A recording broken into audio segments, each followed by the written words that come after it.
Oh, okay. Good morning, everybody. If everybody can just take their seat, we're going to go ahead and get started. Okay. That was quick. That was quick. Thank you. Good morning, everybody, and thank you for being here. We are Ohio Realtors Leadership Academy. We're going to take a quick second and just kind of introduce ourselves. I'll go ahead and get started. I'm Rhodalyn Freehas. I am a Columbus Realtors Board of Director and member of the Ohio Realtors Leadership Academy this year, and I, along with my wonderful group members, go ahead, Brittany. Oh, be careful. My name is Brittany Lasley. I'm from Northwest Ohio Realtors. I'm Brian Sharp from here in Dayton, a member of the Board of Directors at Dayton Realtors, and thrilled to have you all here with us. And I'm Tammy Murphy, also a member of the Board of Directors for Dayton Realtors, past global chair, so a lot of you I have communicated with regarding that, and we're looking forward to what today is going to bring for us. So thank you. All right, I'm going to kick it off just to welcome everybody again to this Utilizing Ohio Tools workshop. You know, we are thrilled to have you here for what promises to be a dynamic, solution-driven session focused on harnessing the power of Ohio's housing tools. This event is the product of a collaborative effort by my members of the Ohio Realtors Leadership Academy, united by a shared mission. It's to help address the growing housing shortage impacting our state and the communities across the country. A very special thank you goes out to the Dayton Foundation and Ohio Realtors and Dayton Realtors. This event would not have been possible without their generous support and commitment to empowering housing solutions across Ohio. So what makes today special and especially unique is the diverse mix of municipalities represented in this room today. With your varied experiences, insights, and local perspectives, we have a powerful opportunity to spark meaningful conversations and drive collaborative, community-based solutions. The urgency is real, people. According to WOSU Public Media, Central Ohio built just over 10,000 new homes in 2024, while the region needed between 17 to 19,000, leaving a shortfall of 7 to 8,500 homes in a single year. The gap stems from a range of interconnected factors, including rapid population growth, job growth, restrictive zoning, land use policies, rising construction costs, a shortage of affordable and workforce housing, aging housing stock and displacement, inadequate policy and infrastructure investment, and increasing community opposition, often driven by NIMBYism. Now, these challenges are significant, but so is the opportunity for meaningful progress. Today's roundtable sessions are designed not just to facilitate conversation, but to inspire action. We invite you to share openly, think boldly, and collaborative across sectors and communities. Together, we can take meaningful steps toward a more equitable and sustainable housing future for all Ohioans. So let's get started. Let's go ahead and call Brian Sharp.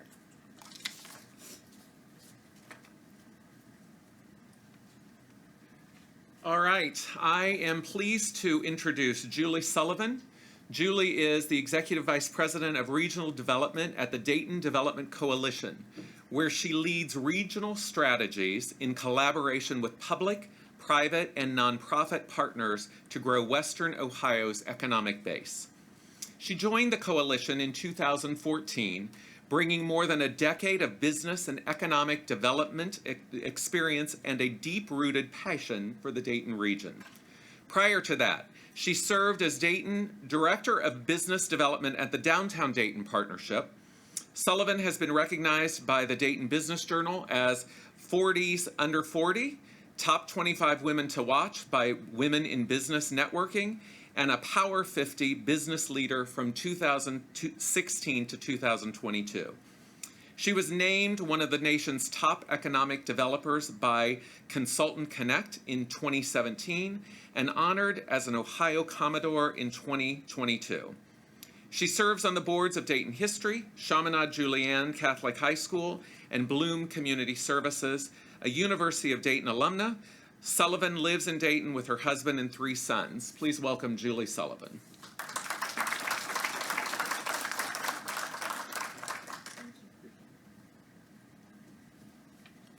Thank you. Good morning.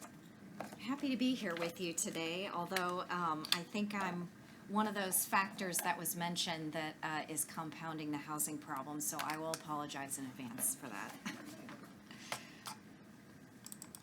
Pull up some slides here for you. Okay. So I thought that in coming here today, I would just give you a little bit of an overview of the type of work that we do in economic development, which again isn't necessarily a tool or a solution that you can use on the housing side of things, but at least give you a sense of the type of work that we do and the growth that we're seeing that we can take into consideration as we think about what our communities look like for the future. So this is a very familiar group. I see a lot of friendly faces.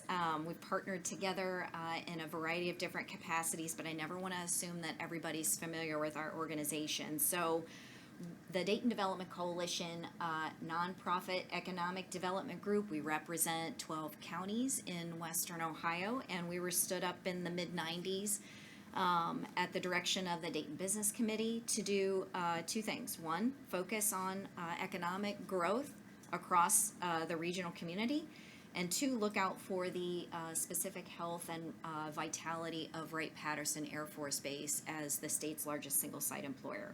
So to do this, we leverage 3 different initiatives. We attract, grow, and retain jobs by supporting companies in that footprint. Again, protecting and helping to grow the missions that are housed at Wright-Patterson Air Force Base and hoping to grow that as well. And then ensure that our government leaders, whether they're federal, state, or local, really understand the priorities of our region, especially as it comes to economic development, because we want to really make sure that we are well aligned with those individuals as they're creating policy to move our region forward. In 2011, then Governor John Kasich stood up Jobs Ohio as the state's private nonprofit economic development organization, and that Jobs Ohio model leverages a network of partners, including the coalition in the blue, as more of the boots on the ground in each of the 7 regions across the state, working in conjunction with local economic development partners. So from an economic development perspective, these are kind of the nuts and bolts, the things that we're doing day to day to help grow the region. So things like visits with existing businesses to discuss opportunities and challenges that they might have, site selection, helping companies identify locations here in the region, and then project management of those opportunities going forward. Business development, we're out across the country and around the world talking about what it's like to do business here in this region to help attract additional investment. And then coordination of talent and workforce resources to support these growing companies. We focus our work in specific industry sectors where we have existing strengths and can build on the support services that are available to those industries, supply chains, etc. What we don't do is restaurant and retail, and we leave the housing to our partners like those of you in the room. Although, when we're successful in our economic development efforts, which we have been in recent years, the service-based businesses can grow, and again, unfortunately, the need for housing does increase, which is why we're all here today. So from a results perspective, here's a look kind of at our results from 2024. We closed on 38 projects, creating just under 2,600 new job opportunities. Those projects will generate about $177 million in new payroll and $1.2 billion in capital investment. We saw investment in more than 20 very small companies through a relatively new program that Jobs Ohio offers called their Small Business Grant Program. And we continue to help support those small businesses through other initiatives such as a small business academy that's available and partnerships with boot camps for entrepreneurs. I mentioned the significant growth that we've seen in recent years, and the pace of activity from an economic development perspective, just even in the past 5 years, is significantly greater than previous. Companies are making decisions much more quickly. Payroll and capital investment is up, and we're continuing to see that trend moving forward. As a region, we've worked really hard to diversify our economy, looking to create jobs across multiple industry sectors, really to help guard against the impact of any one industry's fluctuations or major downturns, like some of the uncertainty that we're seeing today. It can also help us be more resilient when we experience things like natural disasters and others. So there's a lot of really good reasons to diversify the economy. We never want to be reliant on any one or two major employers. That's a big thing that we learned in the early 2000s and have worked hard to get to this point here. While our strength continues to be in manufacturing, it's a variety of types of manufacturing, and we're also seeing growth in various other sectors beyond that.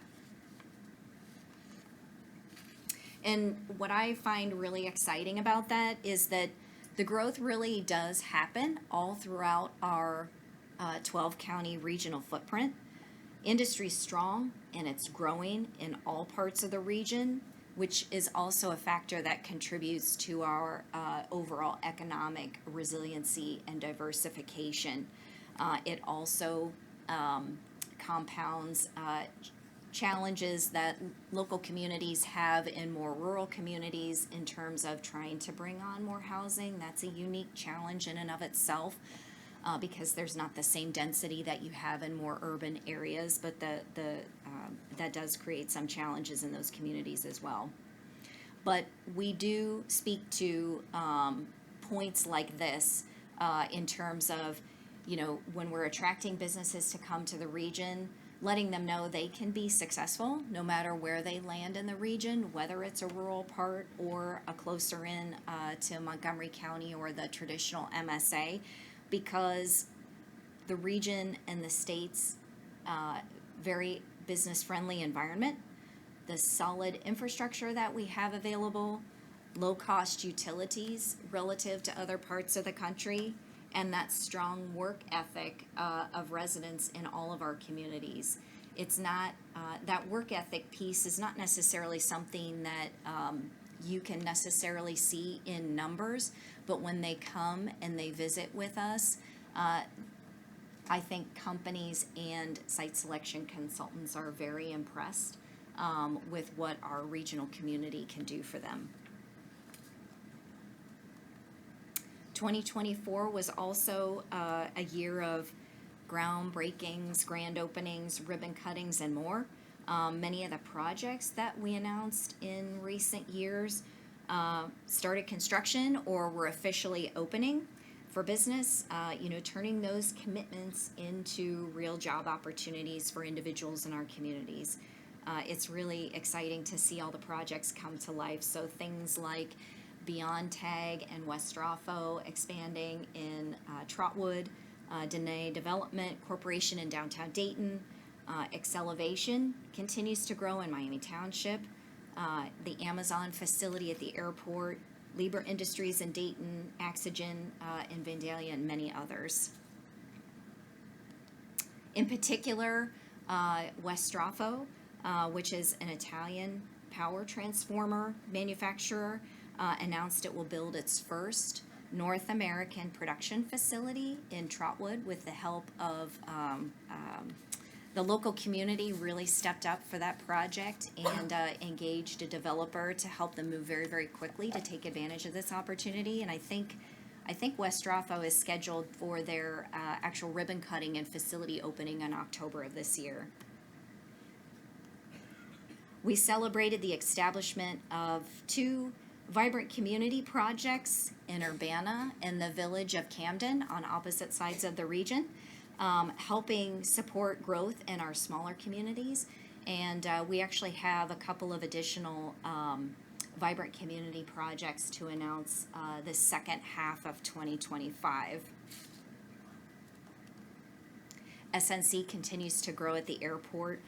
They announced, in addition to their original 2 MRO hangars, that they'll construct 2 additional at the Dayton Airport to support their growth. And beyond those first 4, we expect to see more. The Dayton Airport has really become a major jobs hub, not just with logistics and distribution, but with SNC establishing a presence there. And as Joby Aviation continues to ramp up over the next several years, I think it will create a very diverse mix of jobs. And that's a particular area that I think there's been a lot of conversation around. How can we ensure we can house folks that are working these types of job opportunities? Another terrific opportunity for our community is the On-Main Innovation Hub at the former Montgomery County Fairgrounds. It becomes more and more real every day. Our office is directly across Stewart Street from that, so we can watch out the window as they're starting to begin construction on the infrastructure needed to bring this particular development to life.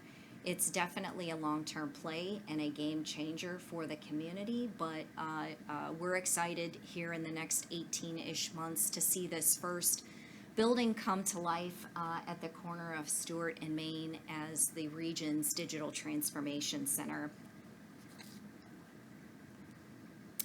And earlier this year, we announced the execution of the Wright-Patterson Air Force Base enhanced use lease, one of only a handful of EUL projects that have been approved in the last 15 years.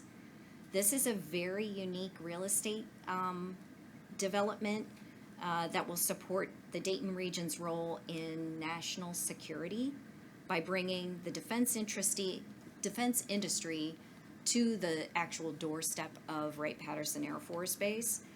The development itself is a very long-term land lease on federal property, so defense contractors have the ability to locate directly outside the fence of the base for even closer collaboration with Research Lab,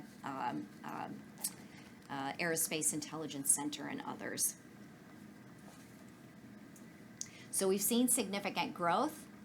2025's been a little different than that. And although the theme of 2025 so far has really been that of uncertainty, companies haven't been as willing to commit to plans that they have on the board for consideration. There's a lot of factors, between tariffs and rising costs and such. It's a difficult time for them to move forward with their plans.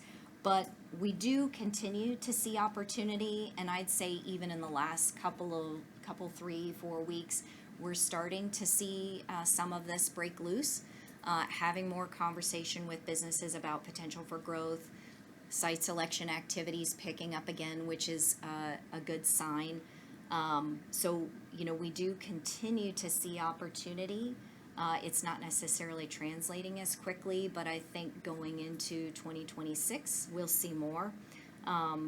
Primarily, it's a lot of evaluating opportunities for reshoring of operations or onshoring from the coasts, as well as continued growth. And advanced air mobility companies are looking to come and be part of the ecosystem that's being built in this region, and then I think even more aircraft modification as companies see the success SNC's having and they want to be part of it.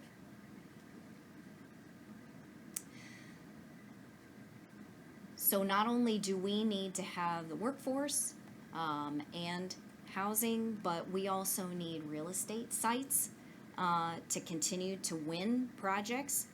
So back in 2016, we partnered with Jobs Ohio to roll out what they call their Site Ohio program to certify development sites as construction ready.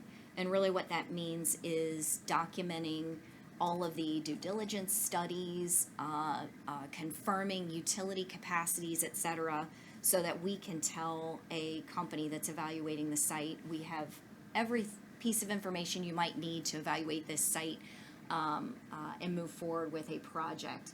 We've been very successful with this. Jobs Ohio has hosted about 5 rounds of applications since 2016, and we've partnered with several communities to bring sites online. We currently have 6 authenticated sites all across the region, from Clark to Mercer County. There's one in Fayette, Greene, and Auglaize counties. So these are typically larger acreage footprints, and again have the industrial capacities and studies documented to make these ready for companies to move forward. And because real estate is becoming more and more important and harder to come by, at least for sites that are ready to go at the pace of business, Jobs Ohio continued to consider how they could catalyze additional real estate development, and created the Ohio Site Inventory Program. So Ohio Site Inventory Program incentivizes developers to build on a speculative basis. So what we're looking for here is industrial buildings that can be built on spec to be ready to go when a prospect comes knocking. The program was rolled out during COVID, which was some of the driving force for putting the program together. Again, because at that time even we had started to see more reshoring opportunities, and companies were looking to make quick business decisions. There's not a whole lot of available real estate, definitely not Class A real estate, so we needed to be able to address that need. Our regional priorities for this program have been to create a variety of real estate product across the region, so all parts can participate in this growth, and we've benefited pretty significantly from this program as well.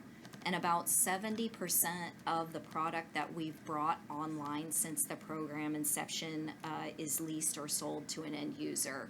So, we were able to win the West Raffo project because we had a spec building underway.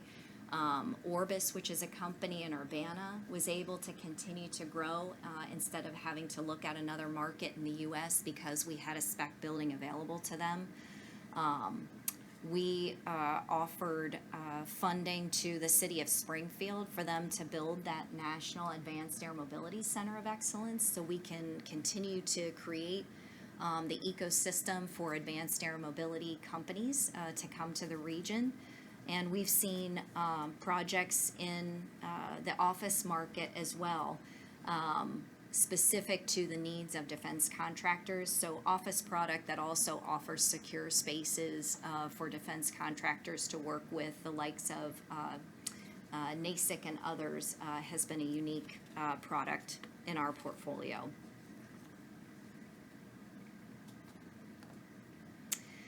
So although the market's really been somewhat volatile, and many companies are waiting to see, what happens with tariffs and other, we're confident opportunities in the market, and it's really a matter of us doubling down on the core work that we do. So we're focused on discovering new and different leads. Our business retention and expansion visits are up, meeting with companies to try and uncover opportunities for them to grow. How can we direct them to resources to help make those projects come to life? We're cultivating attraction opportunity through our domestic and international business development efforts. We had a 2-week mission trip to Europe earlier this year in partnership with Jobs Ohio to meet with companies and talk about doing business here in the region. We hosted events in conjunction with the NATO programming to really bring more attention to the region and talk about what it's like to do business here. And several of our state leaders recently attended the Paris Air Show, which happens every other year, and met with some of our top aerospace and defense companies, including in the advanced air mobility space, to generate more leads for the region as well. So we're all working all those opportunities as a result.